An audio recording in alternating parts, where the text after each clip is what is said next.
Welcome, guys. Hey, today we're going to talk about Chapter 1, Section 2, which is chemistry and use. So what we're going to talk about today is why do we study chemistry and how chemistry relates to technology and society and why it's important.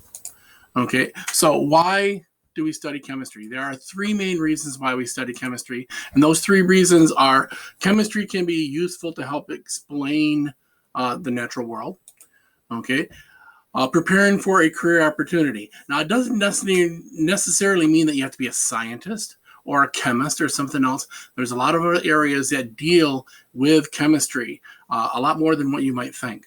And then what I think is probably the most important one is to be an informed citizen, to make sure that you know what you're talking about. Because when we talk about different types of things, and or research, you have to be informed to know it. You just can't listen to somebody else or believe what somebody else says. You're the one that has to make the decision.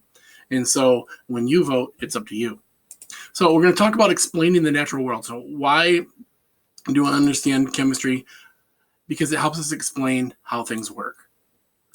Now, examples that we have would be, why does an apple turn brown when we cut it and it's exposed to air? Why do eggs or things that are cooked go from runny to firm? Okay. Why does water expand when it freezes? Okay. Why can warm water dissolve more sugar than cold water?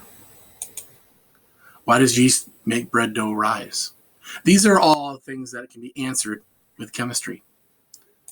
Okay. So chemists do contribute to society in many ways. We talk about preparing for a career, but we don't just have to worry about chemistry in the name. So if you were a reporter, you might have to go ahead and interview a chemist or interview some type of scientist. And if you understand what they're talking about, it helps you report. It helps you explain it to other people easier. Okay. Also, if you're into something like turf management, you're working at a golf course, in ball fields, some different type of things where you're working with grass or any other type of plant, you need to know chemistry because you need to know what the soil mixture is, what it needs to get better, or if there's a disease, how to get rid of it.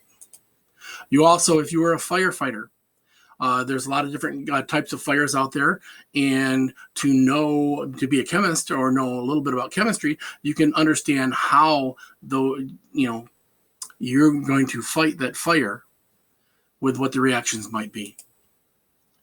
Okay. Now, industry and private foundations and federal, state government all help provide funds for scientific research. And that's why you need to be an informed citizen, because if you're not that informed, you're just going to vote on something that you don't know, and you're going to believe what somebody else might tell you, but you're the one that's responsible for that. So research can take place, or not much research can take place without federal funding, which means that if it's federal funding, you're going to be voting on it at some point. Okay, NASA research. NASA is developed and paid for by federal funding. But look at some of the things that they've kind of invented with technology: smoke detectors, scratch-resistant lenses, heart monitors, flat-screen TVs, and there's a whole list of other things that they've done throughout the time that they've been around. And even though we're going into more of the citizens paying for it, like SpaceX, we're still getting funding through the government, and the government's still paying for some of these things to take place. Okay. What about this question? What would you like to see? Could we take all the money that we put into space exploration to find a cure for cancer? Would that actually solve or find a cure for cancer, or would it not? We don't know without actually going into it. So that's something you need to think about. Another thing about being informed is you need to make choices that can influence these scientific researches or the directions that they go, because you're going to vote whether it's directly on an issue or indirectly through a candidate. So you're going to have to make sure that you're informed about what those type of decisions, and if they're important for you or important enough for you, okay, to vote a certain way. Okay. Now, when it comes to scientific research, there's no one correct answer. Okay. So you get what you get when you research, as long as it's, not biased, as long as it's not being corrupted by what you're trying to research or who's paying the funding, there's no correct answer. But what we need to do is, the knowledge of chemistry is really in the evaluation of the data that you get. Once you can evaluate it, then you can arrive at an informed opinion and you can take the appropriate action. So here's a quick checkpoint.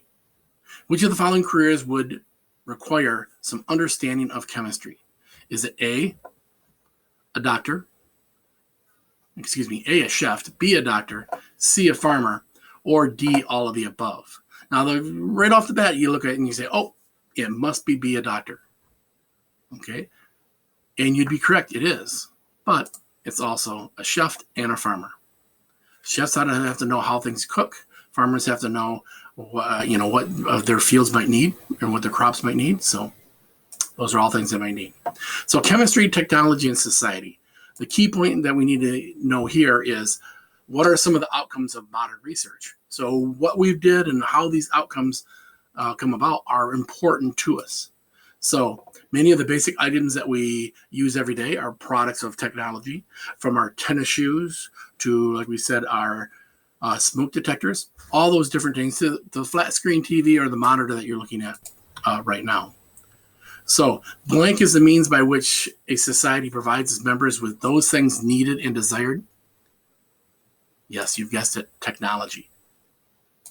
Okay, so when we talk about technology, what are the benefits? It can lead to what? Benefits to the environment. Okay, we can conserve and produce energy, improve human life, and then expand our knowledge of the universe. There's a few other things that might go into here, but these are the main things that we really can talk about. So materials and the environment. So how can chemistry help us out there? Well, how they can help us out there is that they can also use what they know about the structure and properties of matter to make new materials. They're not just studying matter, but use those knowledge of how the structure and properties of matter to create or improve different properties of new matter. Okay, example would be chemistry, large role in developing plastics. Plastics from Bakelite, which is the first type of plastic, to plastic bags that we have right now. The problem is we're getting plastic is not biodegradable. We put it in and we throw a lot of it away. And so we have to learn how either to recycle it or find a plastic that can be biodegradable. Okay. Now we look at this right here. A lot of our packaging has been plastic and it's increased over the years. And a lot of it's going right into the landfills. And look, from 1960, we had 120 tons to 2007, which I know has been still a long time ago, 13,500 tons going into our landfills that it's used nothing but waste. And if it's not biodegradable, then it's just going to stay there for a long period of time and never break down, which is going to fill up our landfills and a lot of other things. So what do we need to do? Well, one of the things we need to do is we need to either recycle it or find a better plastic that is biodegradable. So most plastics are made from petrochemicals, which means they're made from petroleum. And we know that petroleum is in a limited supply. And because it's in a limited supply, it means that we're going to run out of petroleum or oil, crude oil at some point. So we got to find a different way anyways. So what is that new way? Well, the new way could be corn. We can take it and we can make corn and make biodegradable plastic. Plastic that we can, it's like the bag says here, compostable, which means that we can put it in with the dirt and it will break apart and it will basically dissolve. And so we don't really it's not really plastic. It's a new type of plastic that's bioplastic that we can get rid of and it won't endanger the environment. Another thing is with energy.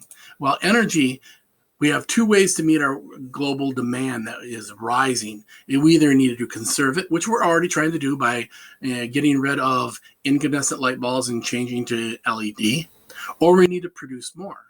And we're doing that also by wind generators, photovoltaic cells, and things like that. So our knowledge of chemistry is necessary to develop batteries. Now that's the big thing, is batteries for cars and bikes that we might have. Batteries that last a lot longer than what they started off doing. When they first made an electric car, the battery didn't last very long. You couldn't go very far. Now we have batteries that can go hundreds of miles on a charge and last for 50, 60,000 miles. And they're improving those every single day. And they're doing this through the process of chemistry. So understanding how these things work, very important for us with energy. Now, chemists design materials to collect and convert electric to energy. One of the things they're talking about there is something like they're developing a paint that you can put on your outside of the house that will absorb the sunlight and actually create electricity for that in particular home.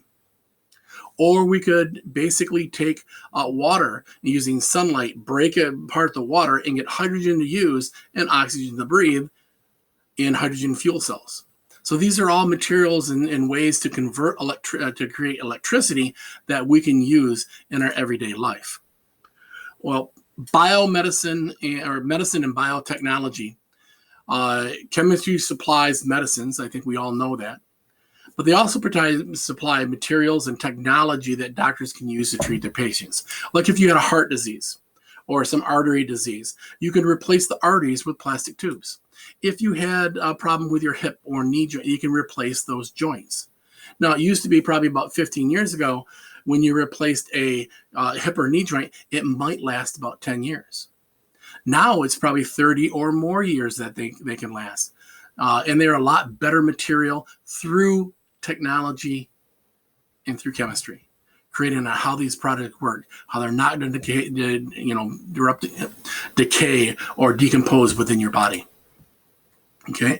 Also with medicine and biotechnology, we can talk about how DNA works, or how we can take DNA as a process that we've learned. And it may be thinking of it as something like biology, but it's not really biology. It's chemistry. Okay. Because really all forms of other, as we learned about in section 1, almost all other sciences really need chemistry. So it's that central science. So we can use techniques that can alter DNA in living organisms. By putting some DNA in to bacteria, we can cause the bacteria to create something for us. So we put the genes from humans into bacteria. The bacteria act as a factory. It produces chemicals such as insulin or other things that we can use as humans, which is important. Okay, and still, even though it may sound like it's biology, it's a part of chemistry, or it couldn't happen without chemistry. Or the universe. We need to study the universe. We need to gather information afar because we need to know what's going to happen when our solar system ceases to exist the way that it is right now. What can we do? Where can we go? How does how does everything work within our solar system? So we have already put vehicles such as this right here that can go to Mars and look at the composition of rocks and soils on Mars. And when it looks at those, it can see what type of, how they are created, or is there or has there been any type of water in that particular area? Because if we decide to go to Mars, one of the most important things that we can have there already is water. Okay, we know that there's not standing water, but is there water beneath the surface? Was there water there at one time, and where did it go? Okay, so we're going to collect this data. And then we're going to look and see what, by the composition of the rocks that are there, what was there before. Okay, so how can chemistry be used to find evidence of life on other planets? Well, we can study the rocks, we can study the composition, we can look at the data, and then we can analyze all this different type of matter to see if possibly there was some type of life that was there. Okay, so name one way in which chemistry has been used to help modern society conserve energy? So to conserve energy. Now there's different answers out there. The ones that we talk about, can we serve? We can create better batteries for our hybrid cars or electric bikes or whatever we're going to do. So we can increase the knowledge of what the battery and how much energy that battery can bestow. And we can also use materials or create materials that are used in solar power generation, like the paint that I was talking about, or just the improvement of the materials that we already have. Well, that's section 1, and just want to let you know that's the end. And now what I would expect you to do is, if you want to go over more information, you can re-go over this. Okay, re-listen to this right here. But I would suggest that you go over the slides that deal with this. There's a little more information that's in those slides. There's a lot more words, and you can read it nice and carefully as you go through. If you have an opportunity to look at the textbooks, you can go ahead and do that. Now, there may be some things assigned along with this with section 2, which either could be technology or the terminology or vocab, or you might have a lesson check or something else that you might have to do with this. So good luck with the rest of it.